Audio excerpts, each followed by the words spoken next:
Okay, good morning and welcome everybody to this Institute for European Environmental Policy UK seminar on the air that we breathe. We're going to be taking in different perspectives of air quality policy in the UK and in the EU. My name is Michael Nicholson. I'm Head of Policy here at IEEP UK. And we've got a stellar lineup here for you today, and I'll talk you through who we've got in just a moment. But before I do, just a few housekeeping points that I'd like to raise with you. First of all, we have a questions and answers function. I'm sure many of you will be familiar with this through Zoom now. And if you could post any questions that you have in that Q&A function and try to avoid the chat if possible. We will hopefully have plenty of time to cover those questions later on. We have about an hour and a half, so we aim to be finished within the time allotted to us. So that's approximately 12:30 UK time and 1:30 Central European time. The event's being recorded, and a copy of this will be uploaded to our website afterwards. We will have a short feedback survey as well, and my colleague Ben will post that in the chat towards the end of this session. It should only take a minute or so, and we would really appreciate if you could take the time to fill that in and help us to understand what we've done well and where we could improve next time. And finally, another question that we get a lot is about slides. Any slides that you see, we will circulate these after the event. Okay, so without further ado, I'm going to introduce you to my stellar lineup. As I said, my A team of five-a-side footballers who, oh no, sorry, that's, no, not footballers. But they are my A team, my 5 stars here. So first of all, Claire Hamilton, an IEEP associate, who I'm really pleased to be working with here at IEEP UK. I'm going to talk a bit more about Claire and what she's going to do in a moment. Matt Towner is director at Impact on Urban Health, a charity based in Lambeth and Southwark, and Matt is leading the health effects of air pollution programme at Impact. Mark Roberts is Chief Executive of Environmental Standards Scotland, and this is a relatively new body, and alongside the Office for Environmental Protection for England and Northern Ireland, and also the Interim Environmental Assessor in Wales, they collectively carry out the function, the oversight function that the European Commission does with the member states here in the United Kingdom after the United Kingdom left the European Union. Alexander Solansky is a project manager at FPPE, which it's an electrical vehicles promotion foundation based in Poland, in Warsaw. And is a specialist on road transport and road transport emissions. And last but no means least, my colleague in Brussels, Emma Bergling, is a policy analyst for IEP and leads a project that we're doing for the Clean Air Fund, talking about the deployment of low emission zones. So, coming back to Claire. Now, Claire is, I'm really pleased that she's with us because she's a specialist, a former Deputy Director of Climate Change at Scottish Government, and had multiple roles with DEFRA in London. Now, Claire's going to be giving an overview and a contextual background of air quality legislation and policy. Claire, if I may hand over to you. Now, I am led to believe that you're coming from Scotland at a very important and historical location and sitting at somebody very famous at their desk in Scotland. So please tell us about that before you go into the context of air quality. Yes, thanks very much, Michael, and good morning, everybody. Yes, I'm actually joining you from the offices of the Royal Scottish Geographical Society in Perth, where I'm sat here at Ernest Shackleton's desk in his chair. It's giving me a very historic setting for this presentation and making the connection to the Arctic and to an area where we're seeing a lot of the effects of air pollution, of transboundary air pollution in particular at the moment. So as Michael said, I get to do the really dry bit at the beginning, give you a bit of the context and a bit of the background to air quality legislation and policy in the UK post-Brexit. If we could move on to the next slide, please, Nicholas. Thank you. So I'm going to start off just giving you a little bit of the international context. As you're probably very aware, both the UK and EU obligations stem largely from international agreements to start with. So the main obligations are set out in the Convention on Long-Range Transboundary Air Pollution and its protocols. That pollution was adopted back in 1979 under the Economic Commission for Europe.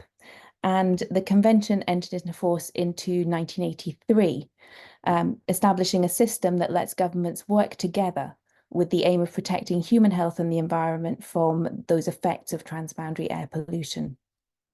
So since then, 8 protocols have been adopted under the convention, and they set legally binding limit values, technical standards and emission ceilings for sulfur dioxide, nitrogen oxides, volatile organic compounds, heavy metals, persistent organic pollutants, ammonia, and black carbon.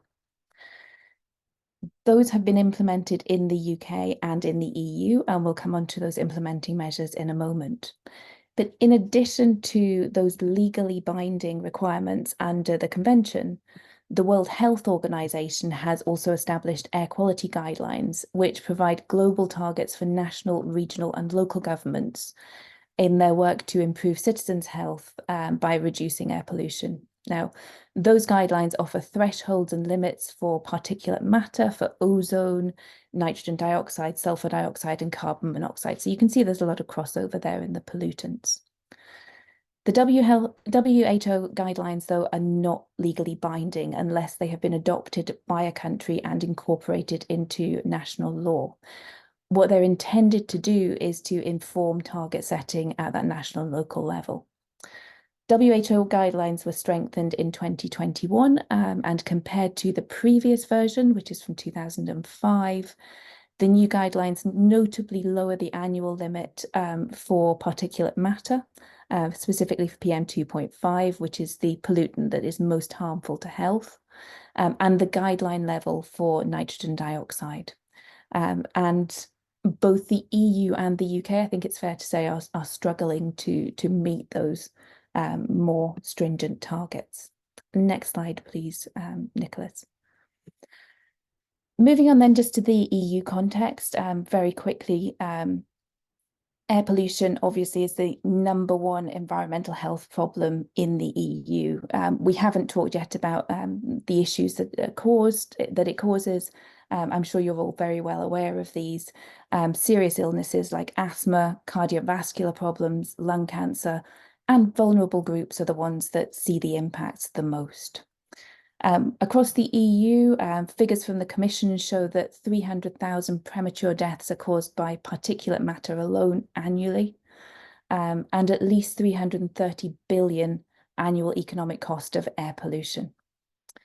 The legislation and policy at EU level can be broadly divided into 3 categories. You can see those there on the slide. We have the ambient air quality standards, which are set under the ambient air quality directives. And there's actually a key vote happening at the moment on revisions to the ambient air quality directives. So by the time we finish this session, we might know the outcome of that vote. Those directives define common methods to monitor, assess, and inform about ambient air quality in the EU. And they also establish objectives for ambient air quality to avoid, prevent, or reduce harmful effects of human health and the environment.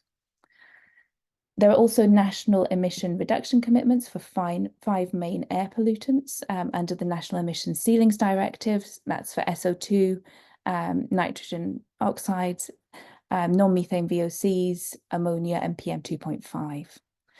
And in addition to that, there are various laws regulating emissions of air pollutants from various sources, such as energy, transport, agriculture, industry, and waste. Next slide, please, Nicholas. So moving then to the UK context, UK air quality legislation incorporates those international commitments that I already referred to, retained EU law, we still have some on air quality, and domestic law as well. And emissions of key pollutants are regulated through a combination of UK level and devolved legislation. One of the key requirements is set out in the Environment Act 1995. That's the requirement for the publication of an air quality strategy to set out air quality standards, objectives, and measures for improving ambient air quality. Each UK nation has its own strategy, with England's strategy having been published in 2023, and strategies for Scotland and Wales published in 2021. The Environment Act 1995 also established the local air quality management regime, which requires local authorities to review and assess air quality, designate air quality management areas, and develop action plans if standards are not met, with clearly a key role there for local authorities in tackling air quality. Similar to the EU, the UK's air quality standards are organised into three main categories. So we have the standards for transboundary air pollutants, such as sulfur oxides, nitrogen oxides, ammonia, VOCs, and particulate matter. These are set via the National Emissions Ceiling Regulations 2018, and you can guess from the name, that was there originally to implement the National Emission Ceiling Directive. We also have the ambient air quality standards, which include limits for pollutants like ground level ozone, particulate matter, nitrogen oxides, and heavy metals. And like the EU, standards for key pollution sources. These were initially established at the EU level, as we saw in the previous slide, and they target emissions from industrial activities, such as power plants, vehicles, transport fuels, and they also cover product energy performance. A little bit more detail on the transboundary air pollutants. The UK government and the devolved governments published a revised UK National Air Pollution Control Programme in February 2023. That sets out the individual measures that will be taken in each nation to meet the national emission ceiling legislation requirements. That programme sets out measures and analysis for meeting emission reduction commitments. The requirement on the UK government to produce and update this document, which originally stemmed from EU law, has actually been removed by the EU Law Revocation and Reform Act 2023, which opens a gap in accountability and transparency potentially in relation to air quality. In terms of the ambient air quality standards, responsibility for meeting the limit values is devolved to the administrations in Scotland, Wales, and Northern Ireland, with the UK Department for Environment, Food and Rural Affairs retaining responsibility for coordinating the assessment and the air quality plans for the UK as a whole. Next slide, please, Nicholas. Thank you. I just want to touch very briefly on my final slide here on enforcement and commonalities. I think it's fair to say that all member states struggle with meeting air quality targets and limit values. And there are various mechanisms for holding the member states to account. Focusing just on the UK for a moment, the UK government has been successfully judicially reviewed by Client Earth on a number of occasions, prompting the development of new and more specific air quality plans. And in addition, the UK and quite a few member states on different issues, so 16 member states on one issue, 19 on another, have faced infraction proceedings from the European Commission in relation to exceedance of limit values and other issues related to air quality. Now, since EU exit, both the Office for Environmental Protection and Environmental Standards Scotland have been looking at compliance with air quality standards in the UK. We're going to hear more from Mark about this during the panel discussion, so I don't want to go into that in more detail here. But in terms of that implementation and those commonalities, the different mechanisms that have been used to implement the requirements at international level, at EU level, and within the member states, there are many commonalities that we see in that implementation, regardless of which member state we're looking at.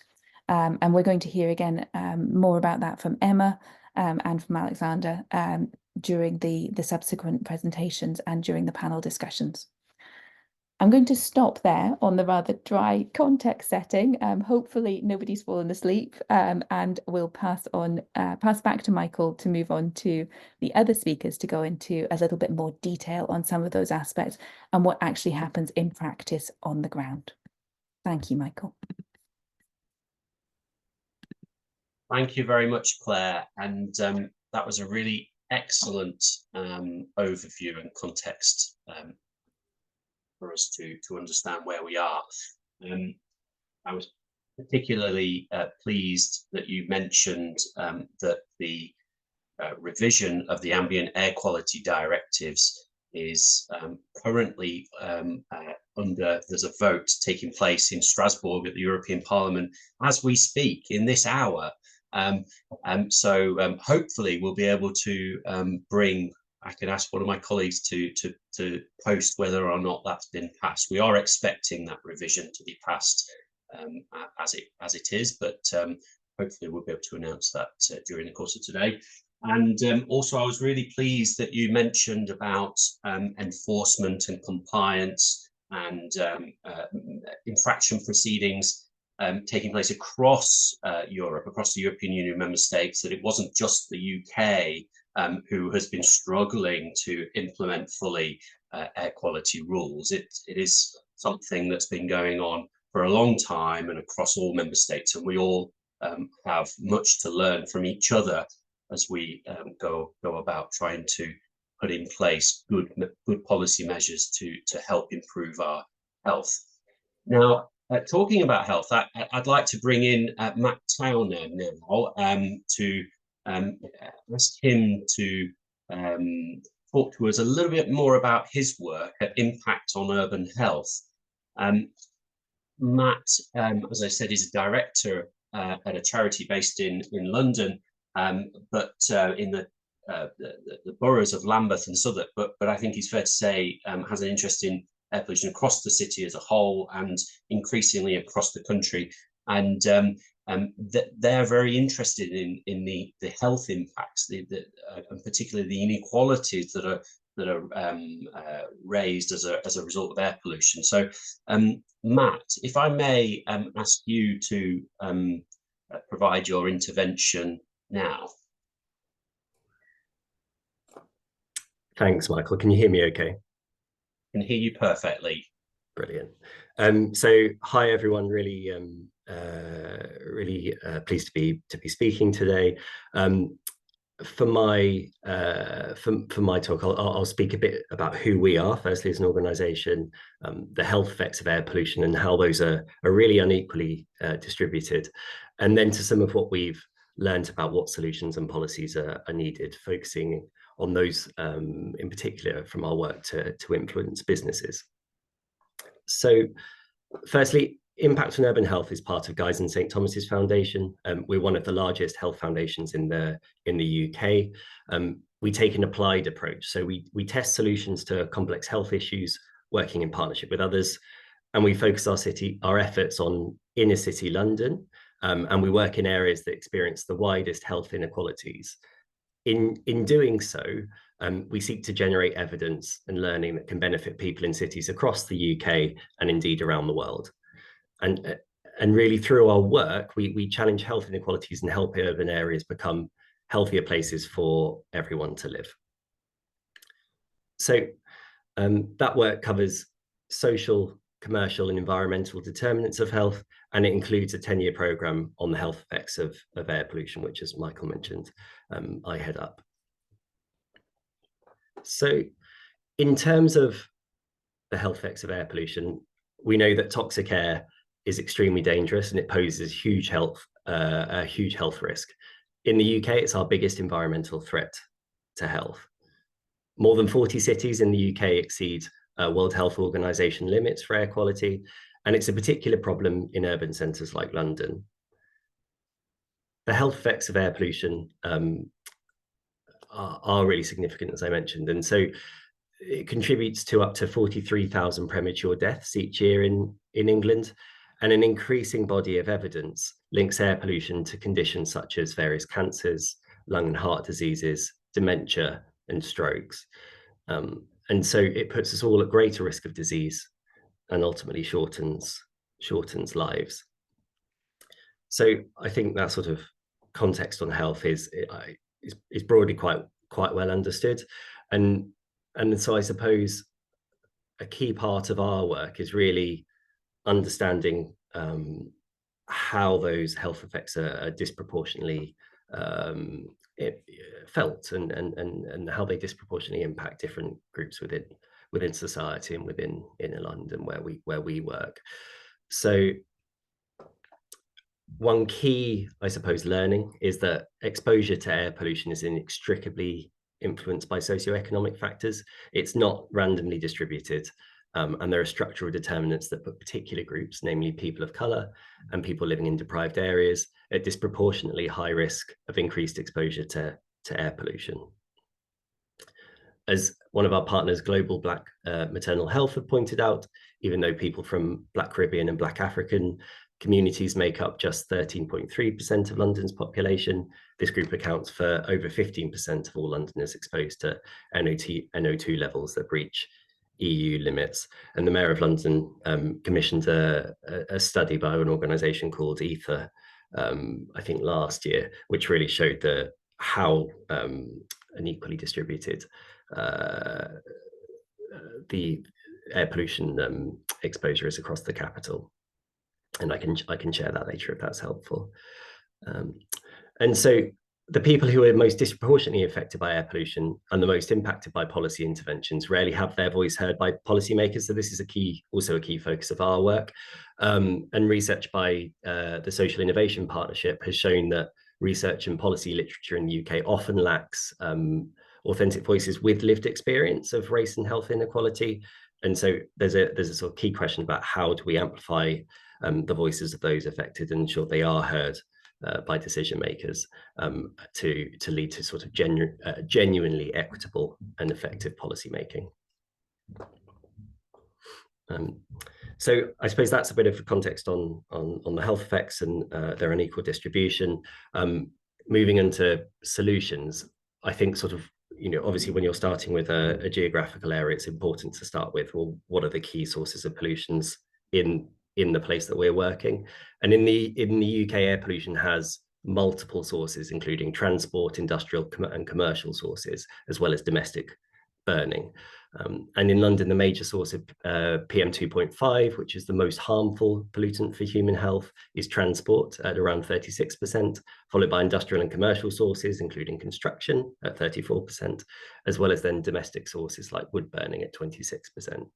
And in the UK, responsibility for tackling air pollution at a national level largely sits with the Department for Environmental and Rural Affairs, but we think there's a really strong case for more joined up action across government that brings together action on transport, domestic burning, and industry. So then zooming in on our work with businesses, we think that tackling the commercial sources of air pollution is an important but often underexplored approach. So to that effect, we've been working with partners in a range of industries to explore how best we can do this. And some of our work takes a carrot approach and explores incentivizing and supporting businesses to improve air quality. So, for example, we have a toolkit we developed with a consultancy called IEEP, which has been used on the building site in Southwark, and seen air pollution reduced by 30%, and that's now being scaled and used across London. Other partnerships we fund take a stick approach and explore regulation.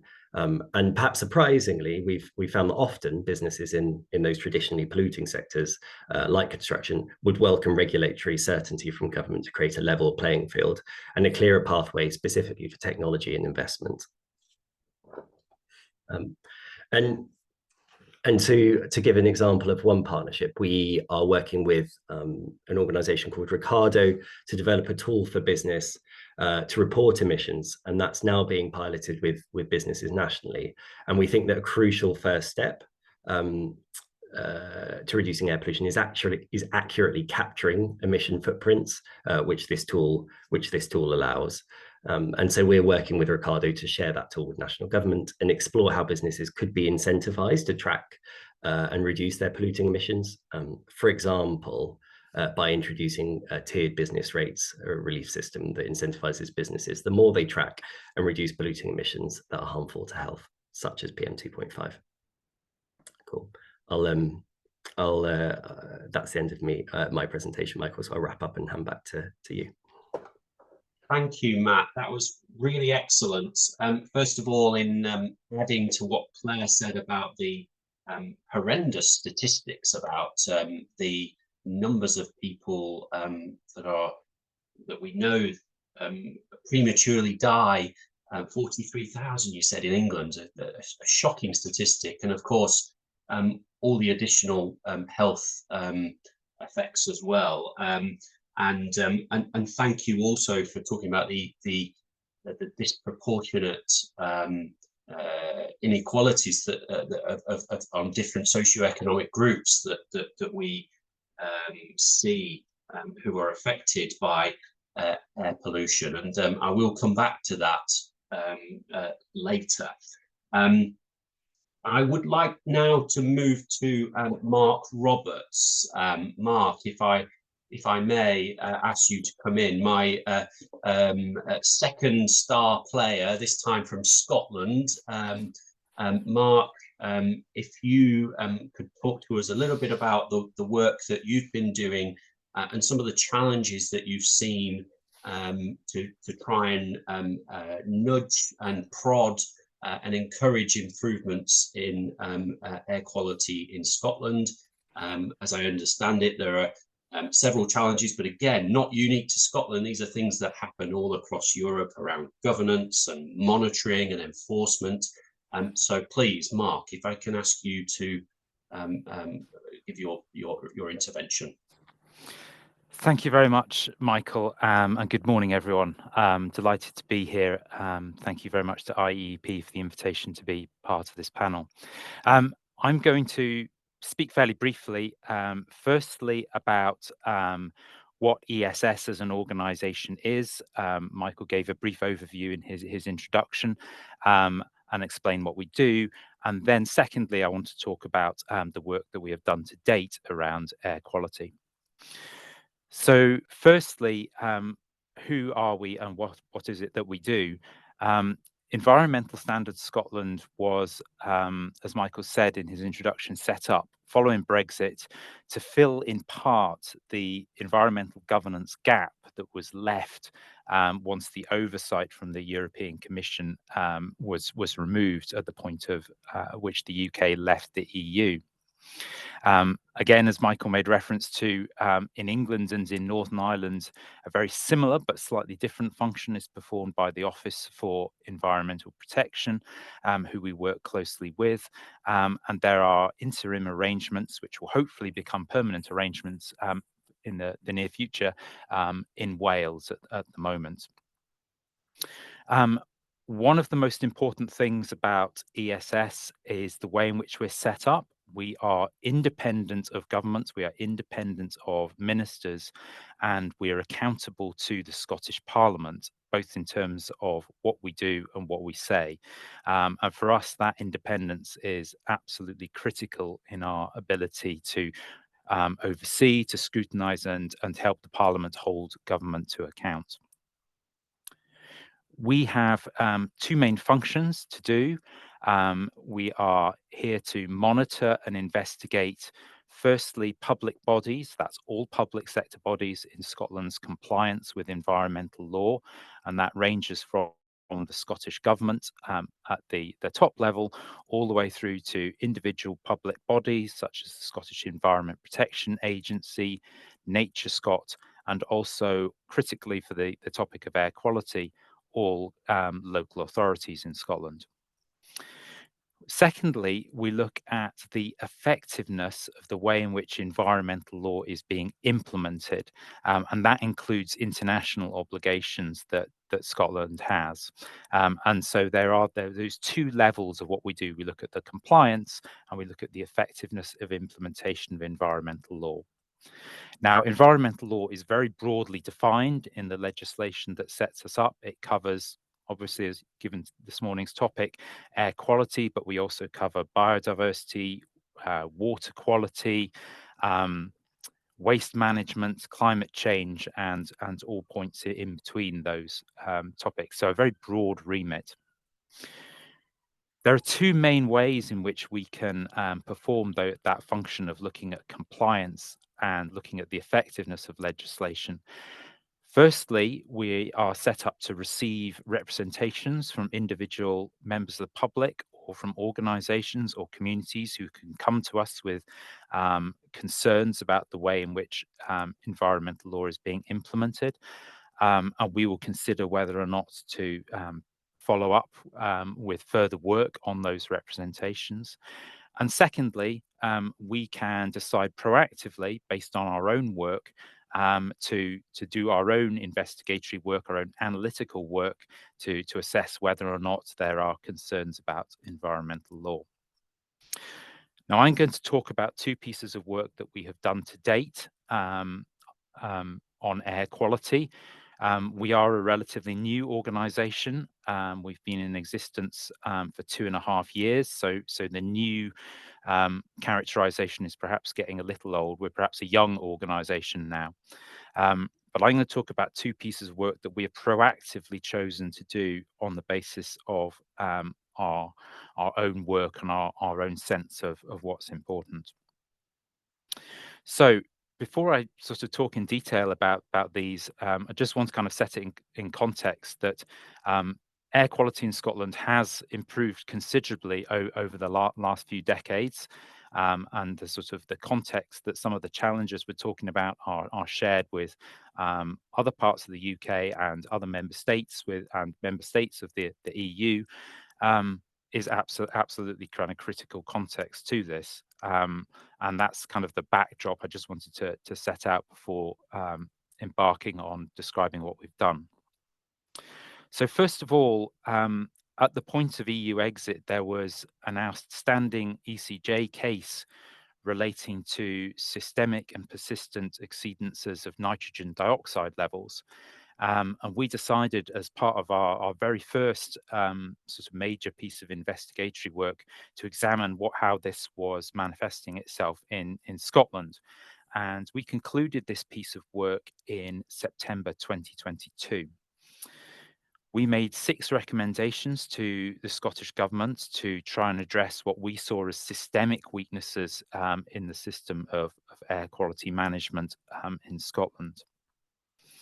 The first 3 of the recommendations were about strengthening the governance arrangements around local air quality action plans, which are set up by local authorities to meet air quality standards. And a big emphasis on that was to try and ensure that the meeting of those standards was done in as short a time as possible. And that was a reflection of the ambition that kind of existed within the existing European directives.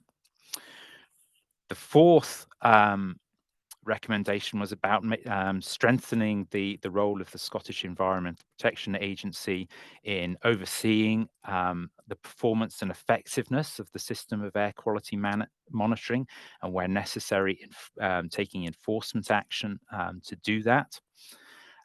We also made a recommendation about reviewing the existing network of air quality monitoring sites, especially in the context of vulnerable groups who, as we've just heard, are kind of more susceptible to air quality pollution in terms of its health impact. So that was recommended. There was more focus on monitoring around locations like hospitals and schools. And finally, we recommended that when the Scottish Government reviews its national air quality strategy, it does that with an eye on making sure that compliance with standards is done within as short a time as possible to try and make sure that emphasis on taking action quickly, as envisaged by the directives, is retained. What we did when making these recommendations was we are able to produce them in the form of something called an improvement report. And that means that we lay our report in the Scottish Parliament, and the Scottish Government has to respond to it in the form of an improvement plan, setting out what it is going to do in response to those recommendations. So that's a really important mechanism for ensuring the accountability from us reporting to the Scottish Parliament, and then the Scottish Parliament being able to say to the Scottish Government, okay, so what are you going to do in response to that? And that's a really important mechanism in this new system of environmental governance that exists in Scotland. The Scottish Government produced that improvement plan, and we are monitoring kind of implementation of the recommendations. We keep in close touch with Scottish Government colleagues on this, who I suspect some may be on this webinar, and we're very keenly looking forward to when the Scottish Government does look at the revision of the National Air Quality Strategy, because that's going to be a really significant piece of work in terms of what happens next, which I'll also come on to shortly. The second piece of work was focused on particulate matter, and we published this work earlier this year.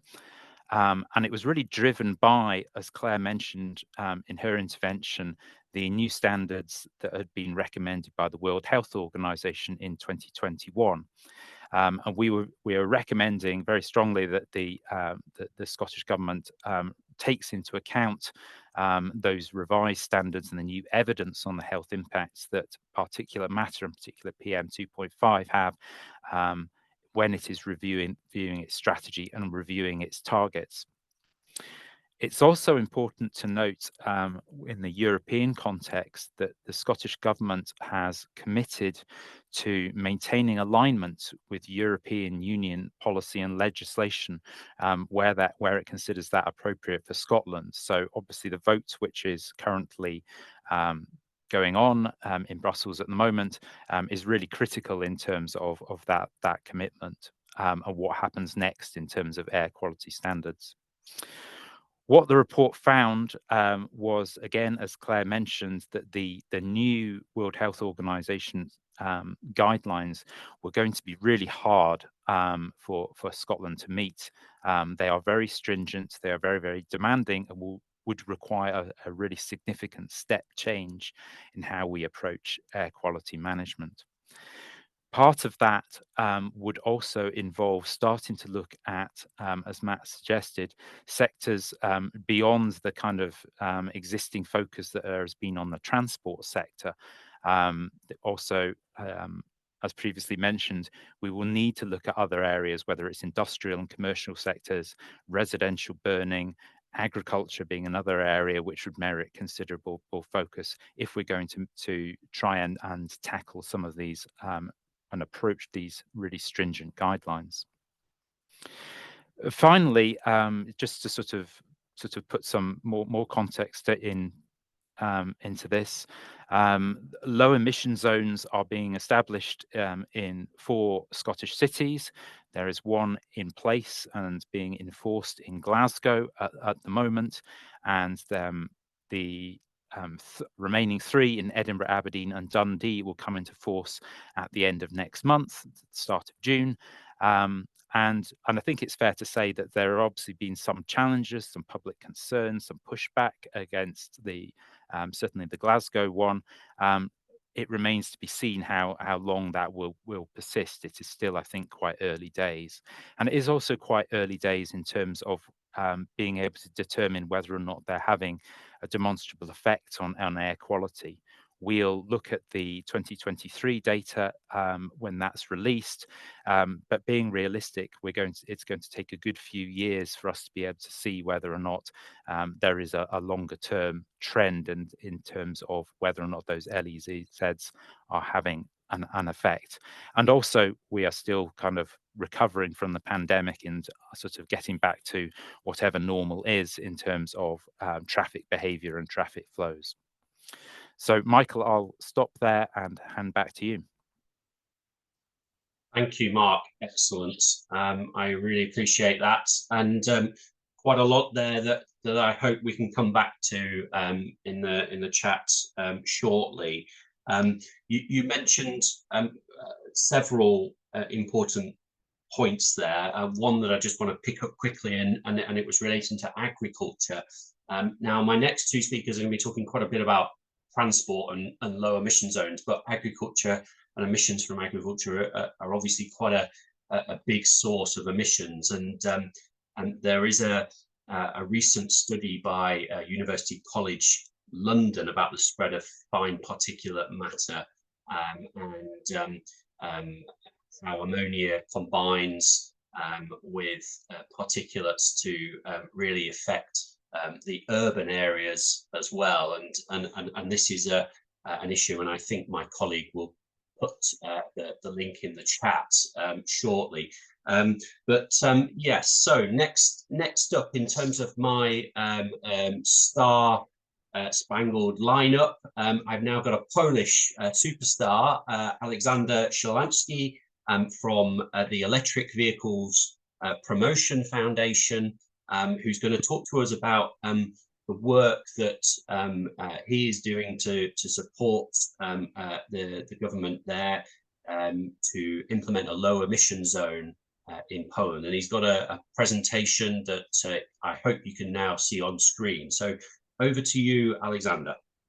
Thank you so much. Hello, everybody. Morning and afternoon. Afternoon from Poland, from Warsaw. It's great to be a part of this event. So thank you so much. At the very beginning, I represent FPPE, which is a Polish abbreviation for the Electric Vehicles Promotion Foundation. But we are NGO.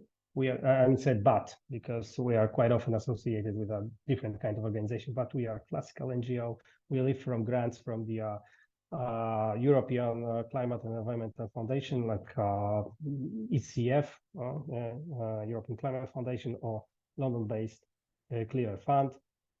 We are absolutely independent of any kind of a business or industries or anything like that. So just wanted to make this statement at the very beginning. And what we do, we deal with broadly understood green transition in transport. We focus not only on the electrification of transportation of the fleet. We see it as one of the important instruments, but in the broader process. In most of our projects, we take approach from the point of view of the air quality. And this is how we also deal with urban policies and with our work with local governments and cities in Poland.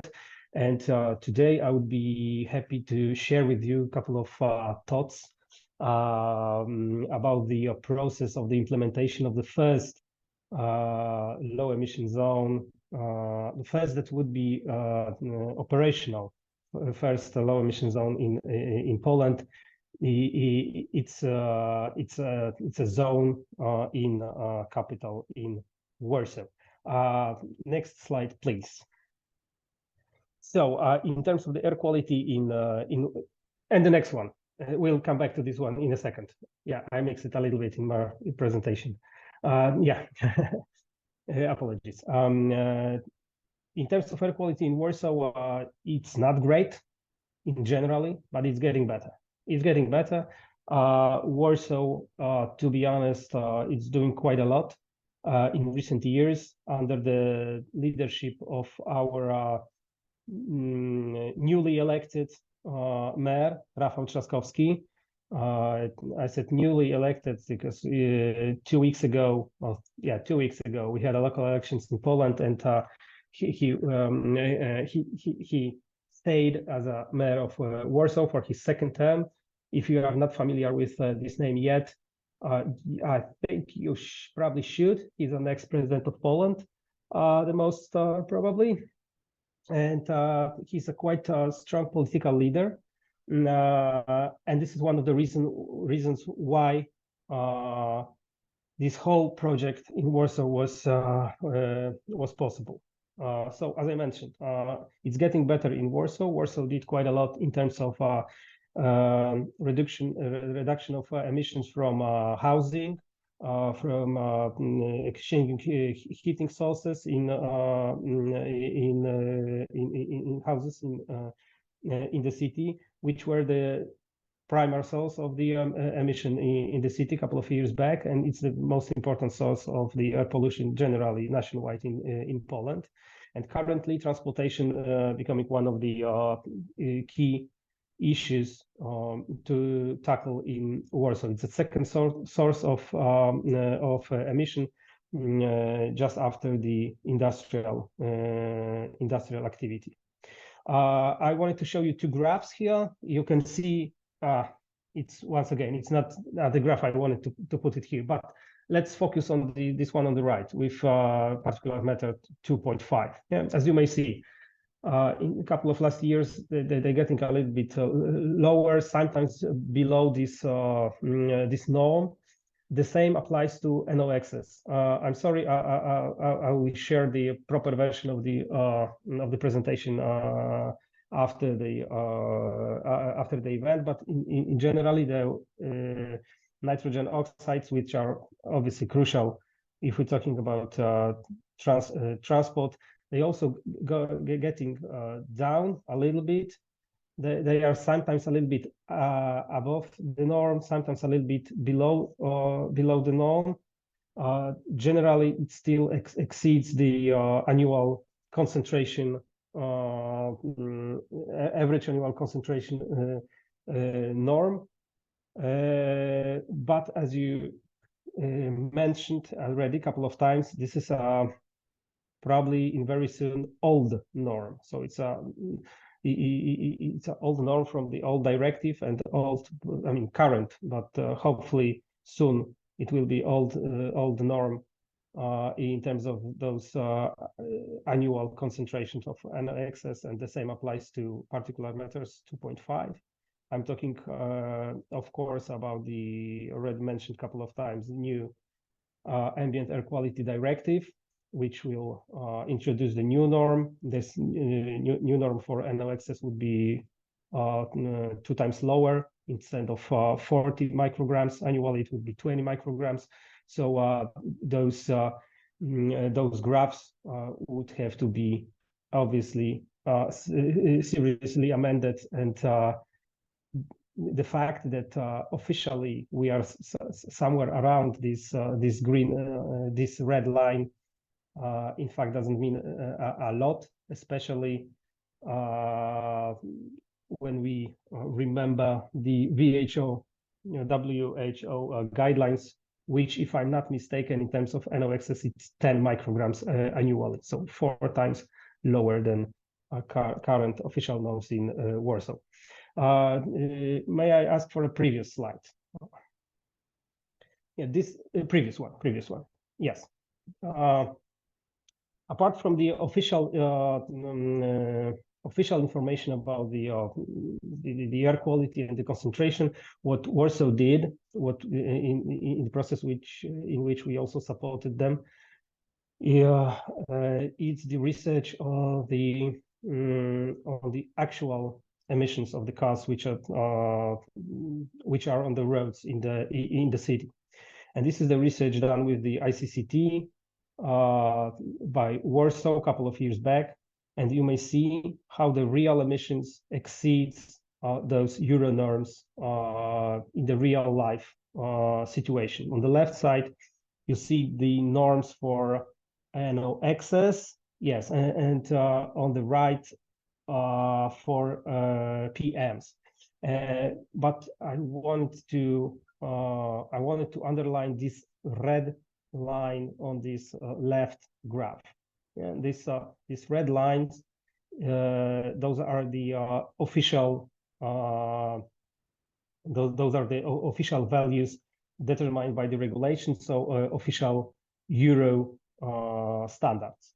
And and you may see how the real emission exceeds those official standards in every type of the car, in diesels, in petrol engines, and even if those newest Euro 6 standard cars as well. So I just wanted to underline this, that those emission exceeds the official one, obviously. And right now, yes, 2 slides forward, please.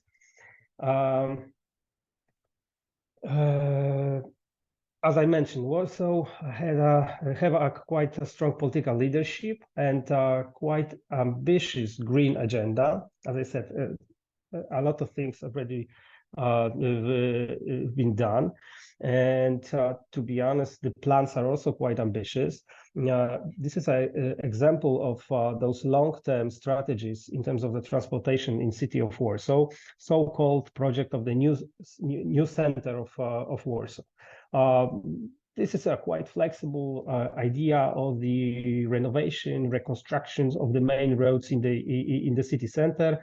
In the city center, you see the main square in Warsaw. It's a Defilat Square with the Palace of Culture there, and this whole area covers a couple of main roads, couple of main squares in Warsaw, and those are the plans to narrow those streets, to calm down the road traffic there, to close some of those streets for cars, or temporarily, or generally for the road traffic. And some of this work is already done. Some of this work is it's planned to be implemented in following years. And the next slide, please. So officially, Warsaw is quite ambitious. On the left, you may see how generally how this vision of the new center of Warsaw looks like. Yeah. So instead of those highways, so we got a green city. But on the right, you may see that it not always works out so well. This is a Free Cross Square in the city center of Warsaw. It's not before. It's a picture after the renovation. It's really after the renovation. So as you may see, a little bit of the red paint was put there, a couple of bike lines were put there, but generally the square is dominated by the road traffic and by cars as it used to be. A huge parking lot on the right, as you may see, stayed. It's this building next to this parking lot is the building of Polish Ministry of Development, so it's also quite symbolic, I would say. So some of the actual renovation are criticized by the citizens, by NGOs, by city activists, although we have a quite ambitious plans. Next slide, please. Yes, but this whole strategy, this whole plan in Warsaw, it's possible because Warsaw is a little bit exceptional. It's a little bit different than other Polish cities, and I believe that also in different than many other European cities, public transportation in our city is very well developed. It's very well developed and it's super popular, especially in city center, but not only.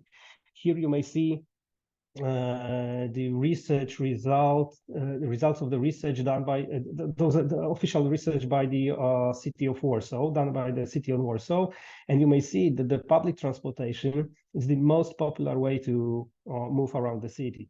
If you add those who declare to use the public transportation daily or almost daily and several times a week, it's 39% of people. So almost half of our citizens use the public transportation several times a week. If we add the answer once a week, we got 56%.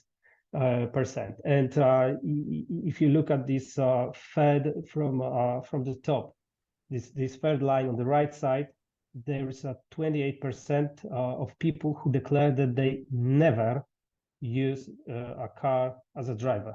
21% of those who never use a car as a passengers, but almost 1/3 of all the people moving around the city never use a car as a driver.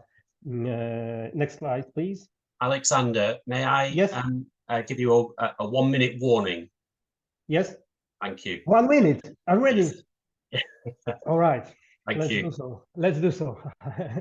Those are the results for our own research done on the same topic. The results are very similar. You may see that 38% of the people, they are not using the car as a driver. They never use the car as a driver. 56% of the people, they use the public transportation more than once a week, or even 63 of them once a week or more often. Next slide, please. Yeah, a low emission zone in Poland is called Clean Transport Zone, so SCT, and it's regulated by the Act on Electromobility and Alternative Fuels. And it's really bad, and I wanted to stress that. It's a wrong place to put the regulation on the low emission zones. In my opinion, it should be put somewhere else, on the Road Traffic Act or somewhere else. It got a lot of implication, which I would be happy to discuss a little bit more in depth later. Next slide, please. Officially, low emission zone or clean transportation zone, SCT in Poland. Yes, next slide. Yes, it's formally a ban for entry of any vehicles other than zero emission vehicles. And then local authorities like the city council, because this introduction of the SCT is always a decision of the city council, might establish additional criteria to be met by the vehicles to allow them enter the zone. The practice is that they are based on the Euro standards, but you can imagine that it can be formulated differently as well. Next slide, please. In Warsaw, the zone that would be operational in a couple of weeks, it starts from the July 1st. It's quite a small area in the city center, as you may see. It covers only 7% of the area of the whole city. It's 35 square kilometers. And you may see it will be introduced in 5 main steps. Please note mainly the maximum age of the cars that would be allowed to enter the city. From the very beginning, on the first stage, it would be 27 years old for the petrol cars and 19 years for the diesel cars. And as you may see, even at the very end, at the last stage in 2032, petrol cars older than only petrol cars older than 18 years old won't be allowed, and diesel cars, even 12 years old diesel cars would be allowed to enter the zone. Next slide, please. And yeah, the last topic or the point I wanted to mention, or the almost last, it's generally there is a support for those kind of regulation in a Polish city. If we ask people in our research done by our foundation, or if when the city ask people in their official research, or if the other nationwide official research are done, there is a majority of people who support introduction of SCT or low emission zone. Generally, this nationwide support varies between 55 and 75%. But on the other hand, there is a super strong backlash. You may see on this right side a couple of pictures of what's going on in Warsaw currently, what was happening just before the city council made their decision. You may see a couple of posters there. They say things like clean, absurd zone, and the whole Warsaw was covered with those posters. This guy in the middle hold a sign, stop for the clean terror zone, and things like that. So yeah, we're facing a strong backlash. Next slide, please. If I may I have 2 more minutes, please? Can you begin to wrap that up, please, Alexander? We've got Yes. We're already at 12, so absolutely. So very briefly, generally, I would I wanted to say that we may divide those opponents of this kind of a regulation into 2 main groups. First one would be intentional disinformation, and you may imagine those are the groups associated with the far right, anti-EU, anti-Green Deal, anti-Fit for 55, and so on and so on. They use it as their political petrol. But not only those. There's a saying in Poland that the strongest political party is the party of car drivers party, and generally it looks like that. But we also faced unintentional misleading. Journalists, media, celebrities, and other people, they are taking their voice in the public debate, and they are doing a lot of harm to the issue. There's not enough understanding of the whole problem and of the instrument of the low emission zone. And the last slide, please. And this is the last thing I wanted to mention, that the hope for us, I would say, some kind of a hope, is that in national Polish recovery and resilience plan, we got a milestone. We got a milestone that says that all the cities in which the air quality standards are exceeded, mainly in terms of NOxs, would be obliged to introduce low emission zones. And currently we got 4 those kind of cities, but after the new air quality directive would be implemented, also in Polish law, we will have 16 of those cities, and this is something that we also hope would help our local and national authorities to introduce those kind of regulations a little bit faster. Thank you so much. Sorry for exceeding my time. Thank you, Alexander. And I'm really pleased that you've been able to cover the issue of sort of blowback and resistance to change to air quality policies such as the low emission zones. So if I may come on to Emma. Emma is an IEP analyst, policy analyst here, and she comes to us from Brussels via Sweden, and is going to talk to us about a project that we've been running at IEP on low emission zones and the socio-economic aspects of those. So it's very pertinent for our discussion. And I was just reading just a couple of days ago how in Stockholm, Emma, I don't think you're from Stockholm, but there has been an announcement quite a while ago, but the European Commission has not prevented it, that there's going to be a zero emission zone in the central part of Stockholm. So that's very promising, and that's going to come in the beginning of next year. But never mind. Emma, may I come to you to talk about lower emission zones, please? Yes. Can everyone hear me all right? Hear you perfectly. Perfect. Okay. Yeah, thanks, Michael. And indeed, the Commission just gave the green light to go ahead with the zero emission zone. So that's good news and positive signals to other European countries as well. But yeah, so first of all, thanks for inviting to this webinar, and to the other panelists already. It was been really interesting to listen into your presentations.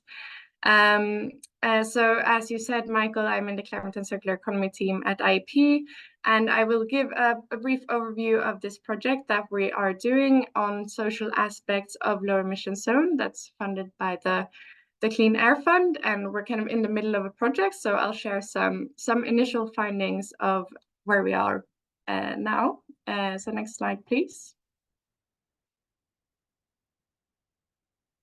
There we go. So when we talk about the social aspects of low emission zone, we both look at what they are. So what are the socioeconomic aspects and impacts, and how do they also impact different social groups, as been mentioned before in this webinar, that this is quite unequal, both in terms of economic groups, but also in terms of age groups, that young and the oldest are impacted the most. But then also looking at how to then deploy the low emission zones in a socially acceptable ways, and try to come up with some recommendations for that.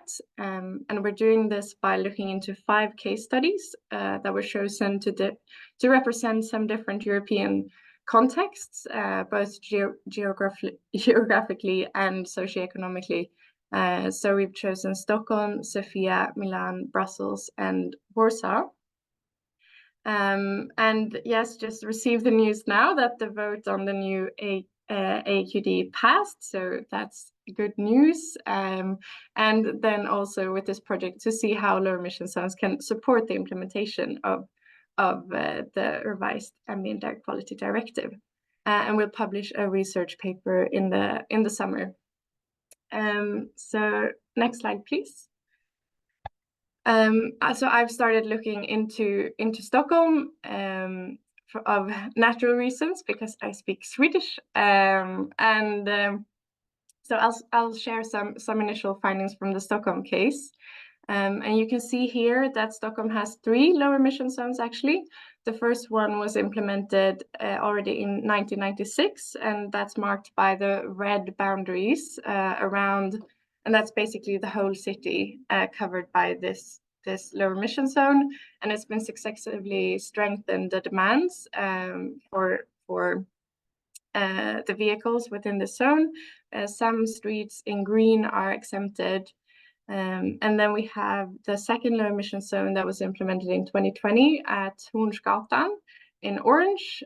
So it's just one street with particularly bad air quality then, and particular engagement from citizens who wanted to see it bettered. And then you can see the relatively small pink square in the middle. That's a zero emission zone that, as Michael mentioned, was just clear to proceed to be implemented end of this year. So end of 24 we'll have a zero emission zone in the city center, and that's really like by the central station. So it's quite accessible by public transport and the like, but still has a lot of cars and air quality problems today. Yeah, so next slide, please.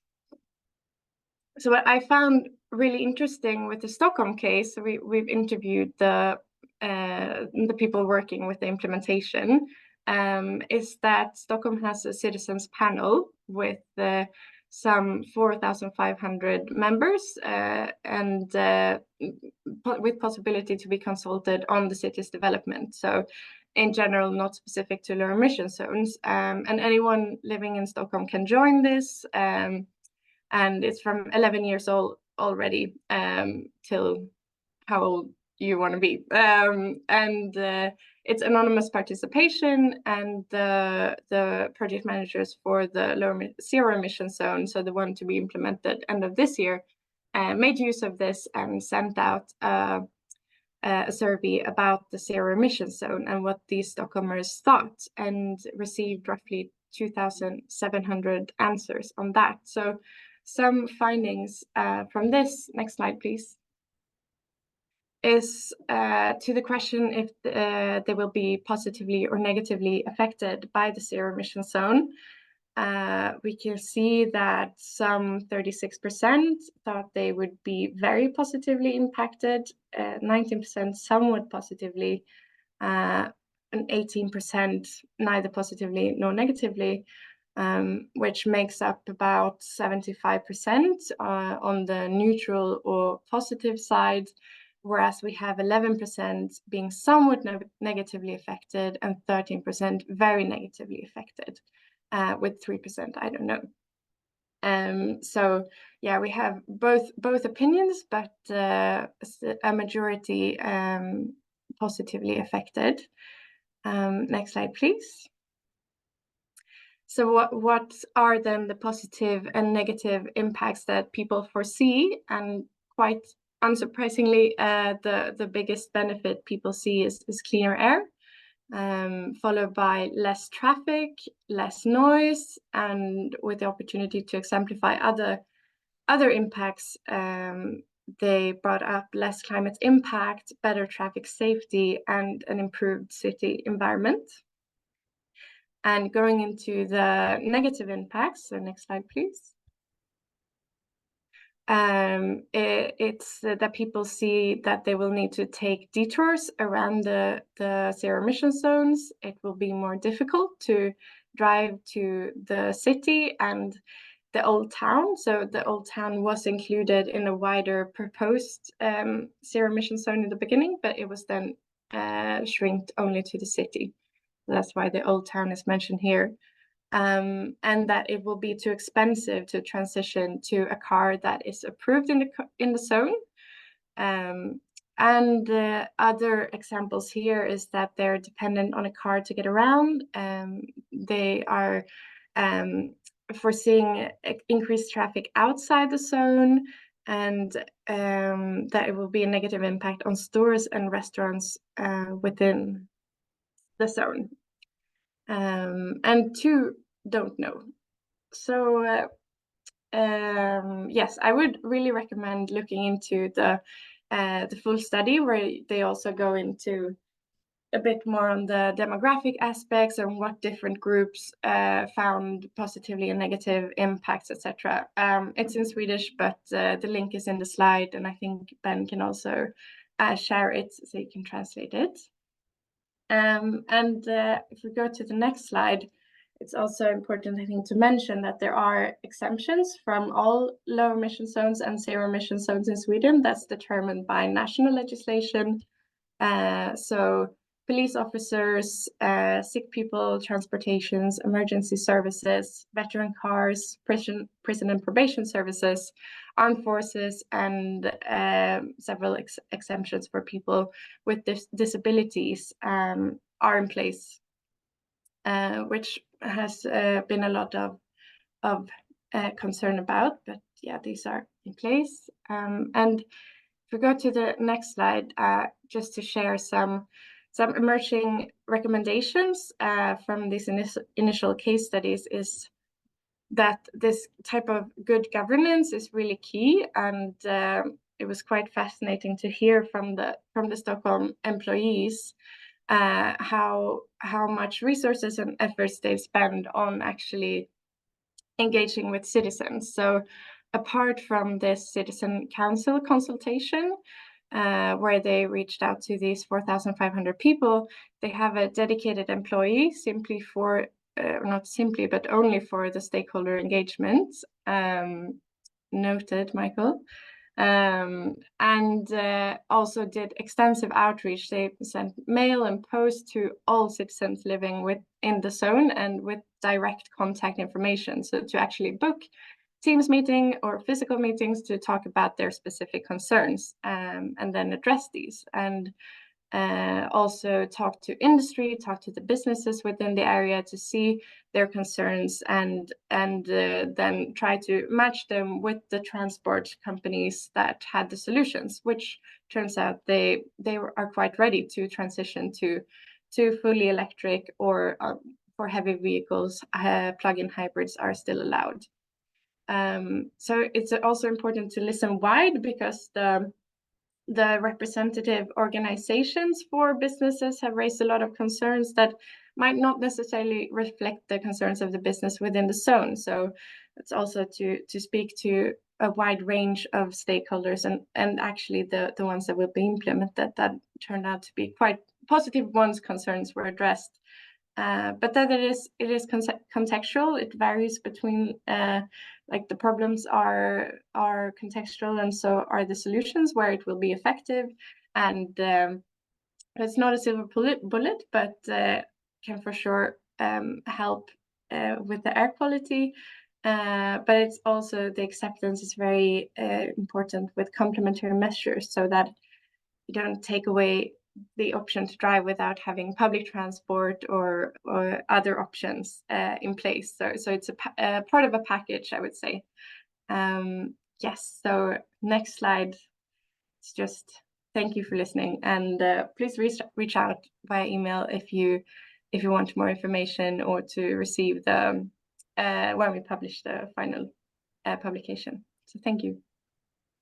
Thank you, Emma. And I'm really pleased that you've talked about complementary measures at the end there, because we have to remember that the introduction of low emission zones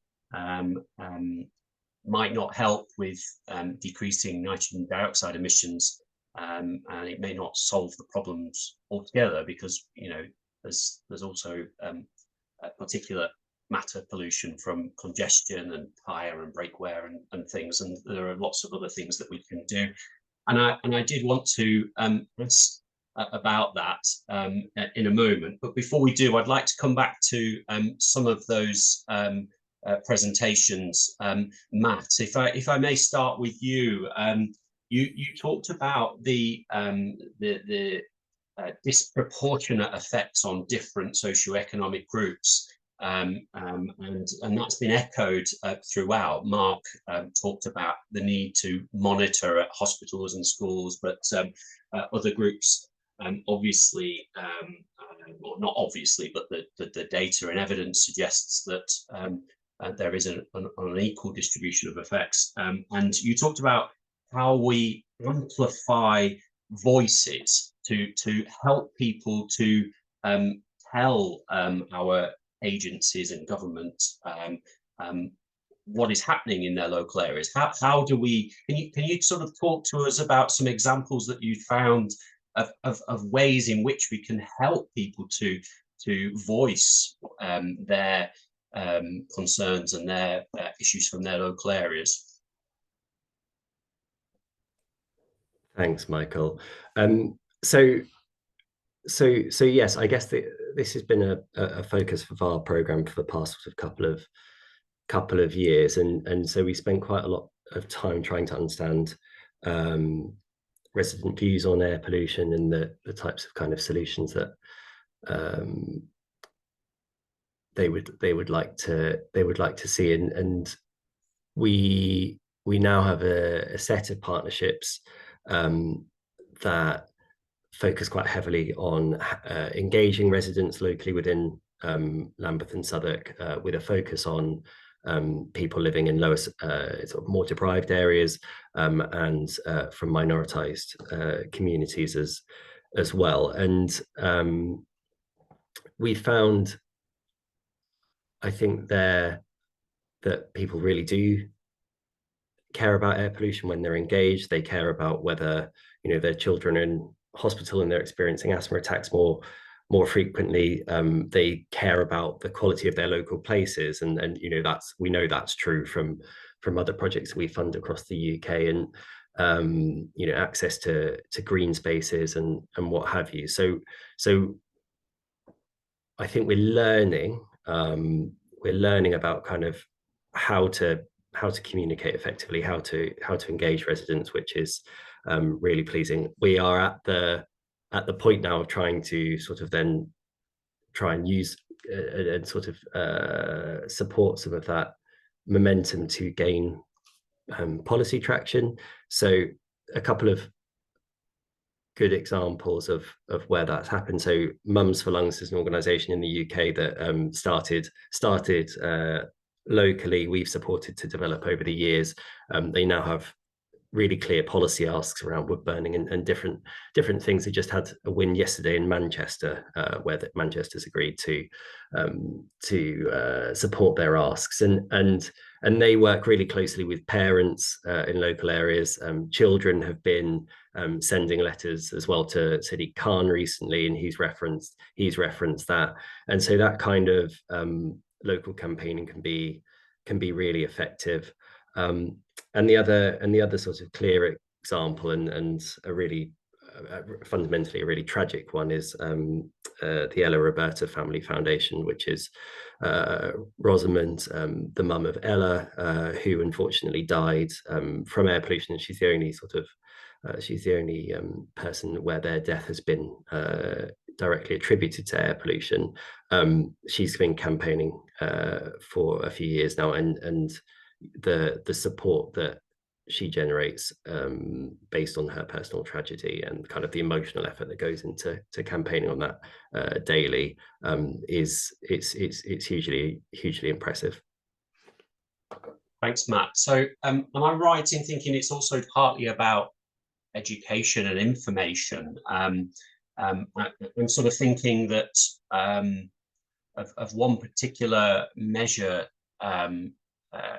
that we could consider, and it's something that I read about around trying to encourage communities to measure air pollution in their local areas, and as a way of helping them to understand what is going on in their local areas, and it sort of provides a bit of ownership and helps to engage local communities about what's happening, and hopefully will lead them on to ask questions about what those dangers are of air pollution. Yes, I mean, I think that certainly can play a role. You know, Breathe Global and Breathe London sort of is a large initiative that kind of works on that basis, and I think what they found is that having community members that are gathering data and disseminating the outputs of that are sort of trusted more, and so that can be really helpful in an age of disinformation. And I think we've also got a project with Imperial College London called Aware, which is going to look at how can we sort of disseminate that information and engage larger groups of people more effectively on it as well. So I think there's still more for us to kind of collectively learn in that space. Sure, thank you. Mark, may I bring you back in?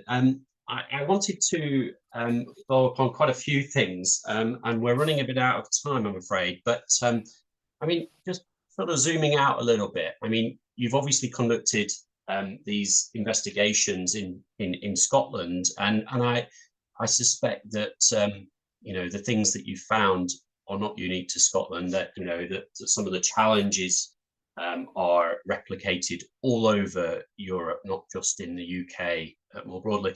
I mean, is it just the challenge of tackling air quality so vast? I mean, is it just so potentially very expensive that governments have kind of shied away from, you know, putting timescales, for example, on the objectives, the issue that you were talking about, trying to get timescales to make those necessary changes in the Cleaner Air for Scotland 2 strategy? I mean, is it just that it's so big, or do you have a bit more hope that we can make some, you know, tangible difference and tangible progress?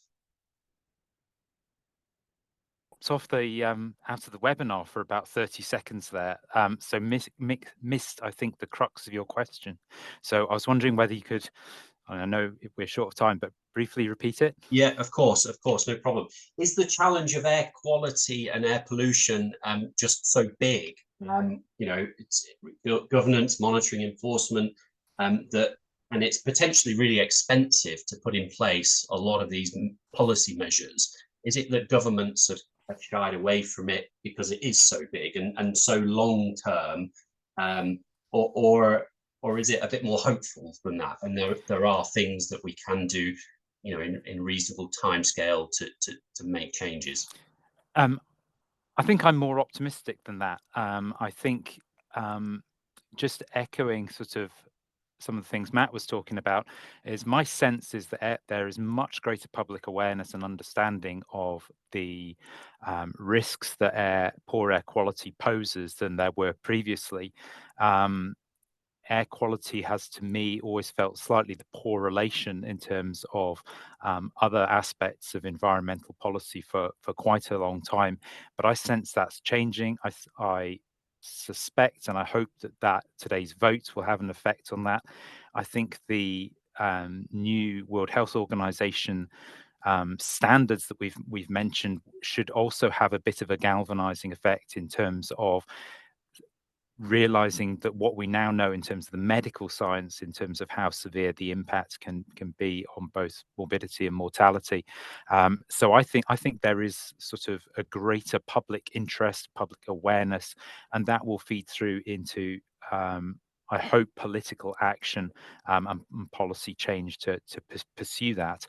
I don't necessarily see it as different from other areas in environmental policy, all of which by their very nature are long-term and complex in their bases. So I remain slightly more optimistic, I think. Good, I'm glad. And you mentioned there about the revision of the ambient air quality directives in the EU, and I was able to share a message that I was passed in Strasbourg. Now, the text of that now, well, it will be a law. It'll be published in the official journal in due course. Shied away from going as far as World Health Organization targets on things like PM 2.5 and NOx and so on. It stops short, and I think Alexander referred to that. However, I mean, we're already struggling to meet the targets as it is. I mean, is it realistic that we would go that far, Mark? I think it will be very, very challenging. I think it's a question again of timescale is important in terms of how long it's going to take us to get to some of these levels, and how much kind of systemic change is going to be needed, whether it's in the transport sector, whether it's in the industrial sector, whether it's in terms of residential, domestic burning. It will take some time.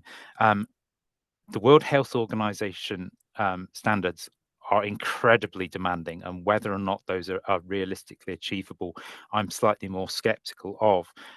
But the kind of levels that sort of we're looking at in terms of the European directive, with time, I would hope, and all the range of policy measures that will be needed, we should be aspiring to do that.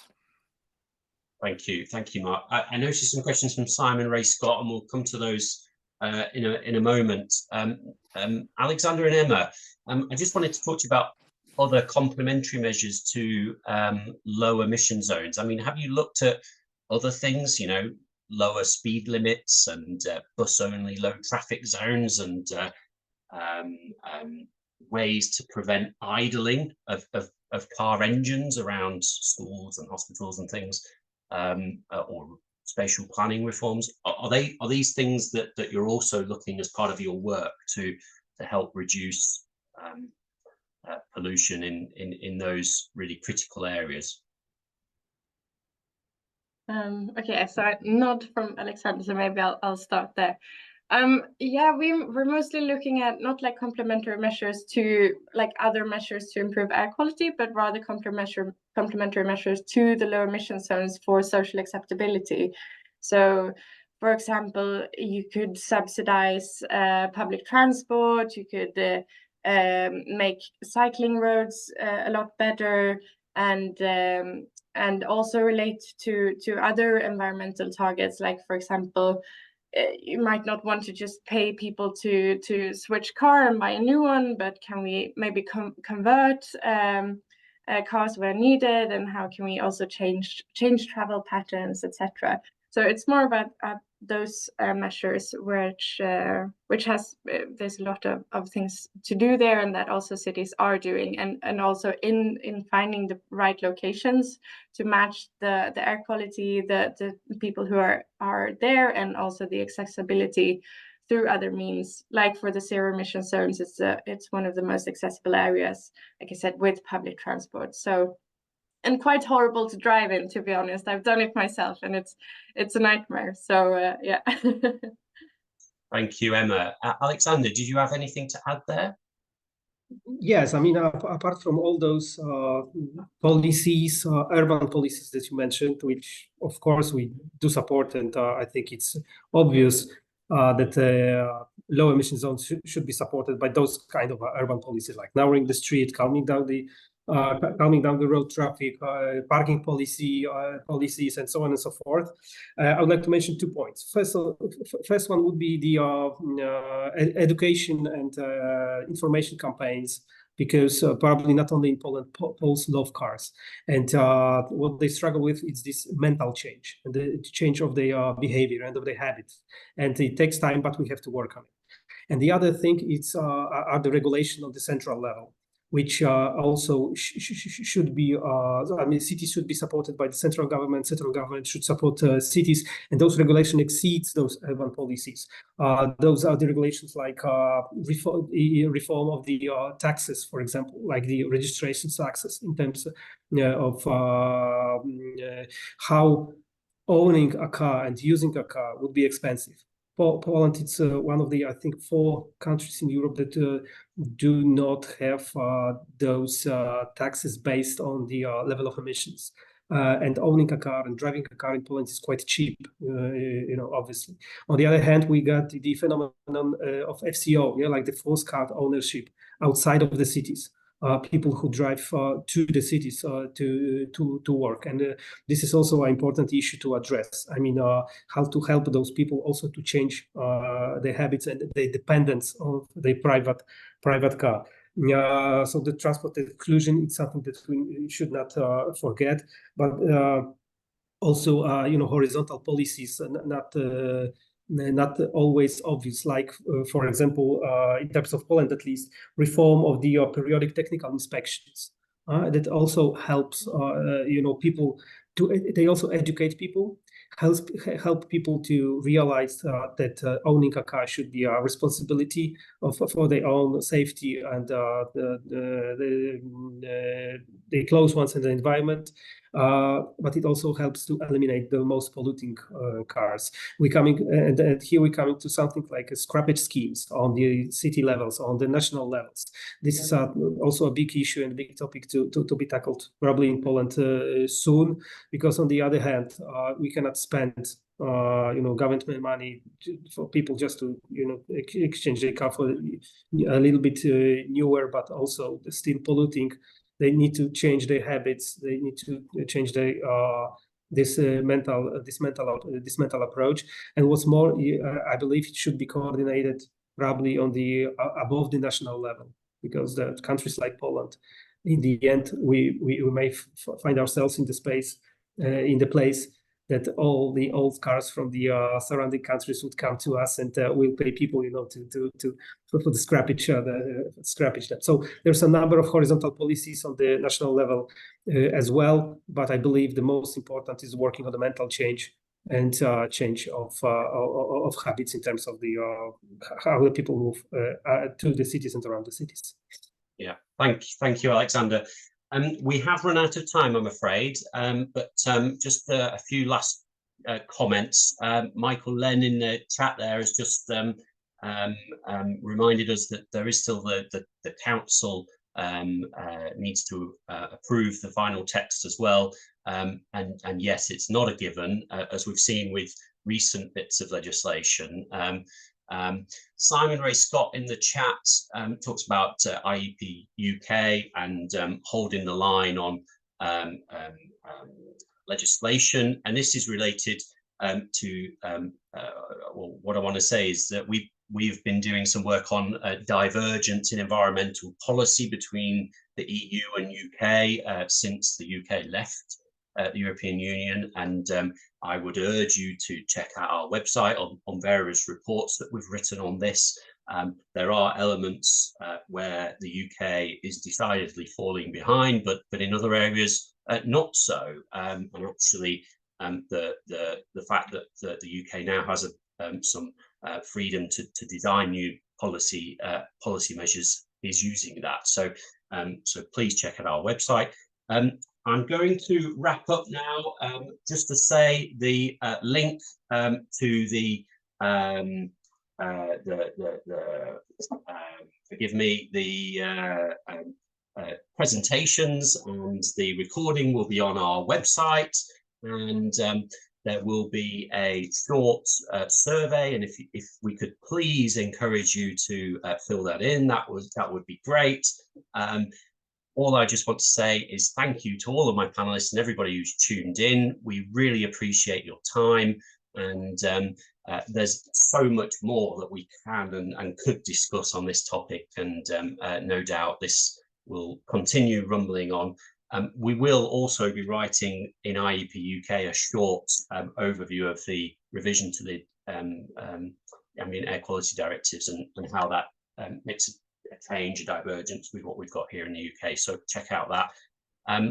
Have a good rest of the afternoon, and thank you for forgiving me for my overrunning of time. I hope you have a good rest of the week.